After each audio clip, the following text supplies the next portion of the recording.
سورہ مبارکہ ملک کی آخری اور 30ویں آیت۔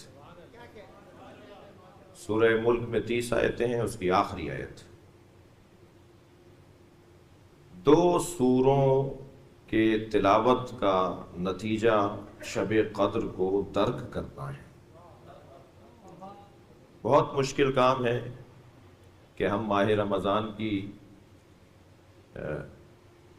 شبۂ قدر کو درک کر پائیں، لہٰذا اسے ڈھونڈنے میں ہمیں لگایا ہے، اسے درک کرنے میں ہمیں لگایا ہے۔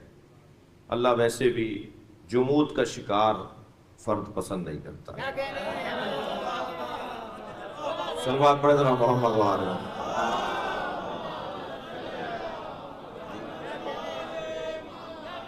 اس لیے اس نے شب قدر کو تلاش کرنے کا حکم دیا ہے، اسی لیے اس نے انتہائی مشکل نماز کو سب سے کم رکعتوں میں رکھا اور انتہائی آسان نماز کو اس نے زیادہ رکعتوں میں رکھا۔ فجر کی 2 رکعت نماز، جو پڑھنا مشکل تھا اسے کہا کہ ذرا اٹھو اور 2 رکعت پڑھ لو بس۔ جب اٹھا ہی دیا تھا بستر سے تو 4 رکعت پڑھوا لیتا۔ مسئلہ اسے 4 رکعتوں اور 2 رکعتوں میں نہیں ہے، مسئلہ ہمارے جمود کے توڑنے میں۔ 2 سورے ایسے ہیں جنہیں پڑھنے والا، جنہیں تلاوت کرنے والا، جن کی تلاوت کرنے والا شب قدر کو درک کرنے کا ثواب پائے گا۔ ایک سورہ قدر کو پڑھنے والا اور ایک سورہ ملک کو پڑھنے والا۔ جس سورے کی آخری آیت میں نے پڑھی، سورہ ملک کو پڑھنے سے شب قدر نامہ عمل میں لکھ دیا جائے گا کہ اس نے کثرت سے پڑھنے والا، لکھ دیا جائے گا اس نے شب قدر کو اپنی زندگی میں حاصل کر لیا۔ اور سورہ قدر کو کثرت سے تلاوت کرنے والے کے نامہ عمل میں 2 سورے اگر ہم کثرت سے پڑھیں تو ہمارے نامہ عمل میں شب قدر کے درک کرنے کا ثواب ہوگا۔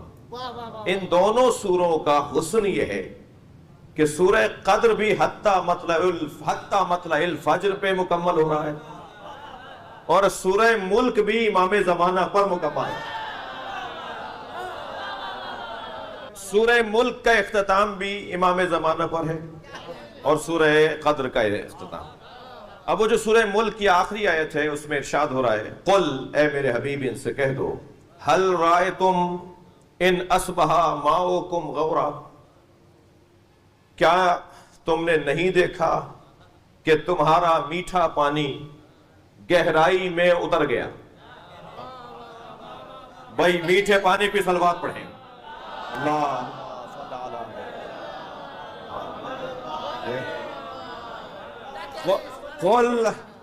قل هل رأیتم ان اصبح ماؤکم غورا، اے میرے حبیب ان سے کہہ دو کہ کیا تم نے نہیں دیکھا کہ تمہارا میٹھا پانی، ماؤکم، ماں کہتے ہیں ماں پانی کو، کم کی مخاطب کی ضمیر لگی ہوئی ہے، تمہارا پانی، ان اصبح ماؤکم، تمہارا میٹھا پانی وہ گہرائی میں اتر گیا۔ فمن یاتیکم بماء معین، اور اے میرے حبیب ان سے کہہ دو کیا تم نے نہیں دیکھا کہ تمہارا میٹھا پانی گہرائی میں اتر گیا؟ پس کون ہے جو اس میٹھے پانی کو دوبارہ لائے گا؟ امام کے 100 لقب ہیں۔ بعض جیسے نجم الثاقب میں امام کے 180 لقب لکھے گئے ہیں۔ ان 100 یا 180 القاب میں ایک لقب امام کا ہے ماء معین، میٹھا پانی۔ مجھے اور آپ کو غرور کرنے کی اجازت اگر کسی چیز پہ ملے گی تو وہ اس پر ملے گی کہ ہم میٹھا پانی پینے والے ہیں۔ جو اہل بیت سے دور ہے وہ پانی ضرور پیتا ہوگا کہ ہمارا میٹھا پانی نہیں ہے۔ حضرت کے القاب میں ایک لقب ماء معین، میٹھا پانی۔